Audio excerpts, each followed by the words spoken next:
Estimados amigos, continuamos con la exposición sobre derecho constitucional. Ahora vamos a analizar un tema que es muy importante, los tipos de constitución. Y vamos a hacer la clasificación en los siguientes elementos. En primer lugar, vamos a distinguir a la clasificación de tipos de constitución por lo que respecta a su forma.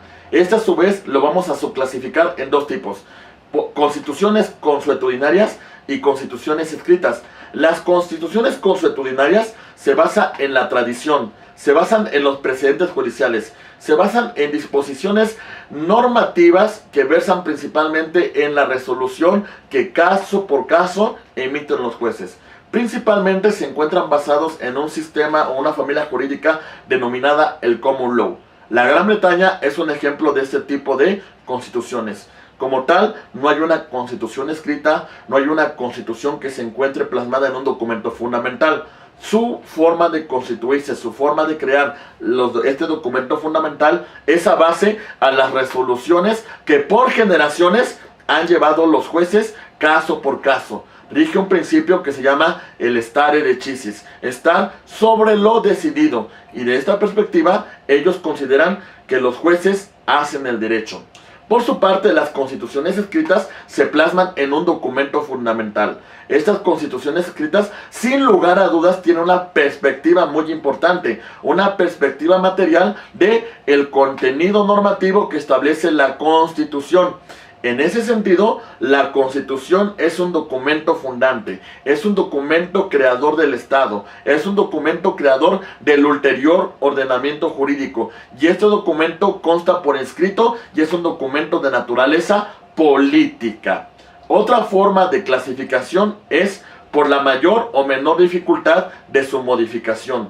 En ese sentido, vamos a señalar dos tipos de clasificaciones: constituciones rígidas y constituciones flexibles. Las constituciones rígidas, estimados amigos, son aquellos textos constitucionales que para que se modifiquen necesariamente siguen un procedimiento distinto al de cualquier ley ordinaria. Bajo ese supuesto, estimados amigos, nosotros tenemos que tomar una consideración muy importante. El artículo 135 de nuestra Constitución establece que si se requieren realizar modificaciones a la Constitución, se requiere la aprobación de 2/3 partes de los miembros presentes del Congreso de la Unión, así como la aprobación de la mayoría de las legislaturas de los estados. Como ustedes podrán darse cuenta, el procedimiento de su modificación es distinto al de una ley ordinaria, mientras que las constituciones flexibles, para modificar la Constitución, el procedimiento es como el de cualquier ley ordinaria. Aquí es importante señalar, hacer una crítica muy referente a la forma de cómo se modifica nuestra Constitución. Nuestra Constitución de 1917 a la fecha ha tenido más de 600 reformas constitucionales. En ese sentido, prácticamente la Constitución se ha incrementado en 3 veces lo que en su momento representaba el texto constitucional de 1917. Y eso que tenemos un sistema de modificación constitucional rígido. Imagínense que no lo tuviéramos. Por ejemplo, la Constitución de Estados Unidos, que data de 1787, únicamente tienen 24 enmiendas constitucionales. Y asimismo podemos mencionar a la Constitución de España, cuya promulgación fue en 1978. Hasta el año 2018 solamente ha tenido una modificación constitucional. Otro punto muy importante respecto a la clasificación es por su forma de establecimiento. En este sentido, vamos a hablar de una constitución otorgada, que es la que va a señalar o la que va a conceder el gobernante, que es lo que va a conceder el rey a su pueblo. En este tipo de constituciones no interviene la voluntad popular. En este tipo de constituciones no interviene como tal un poder legislativo. En este tipo de constituciones el gobernante convoca un congreso constituyente y decide darse una nueva constitución sin que el pueblo intervenga en esta disposición normativa. Por otra parte, tenemos una constitución pactada, en la cual los factores reales del poder intervienen en la negociación del nuevo texto constitucional. En ese sentido, vamos a contemplar que la Constitución mexicana de 1917 intervinieron los empresarios, intervinieron campesinos, intervino también la clase media, intervinieron los proletarios. Ello fue un tema muy importante para contemplar los derechos sociales que consagra la Constitución del 5 de febrero de 1917.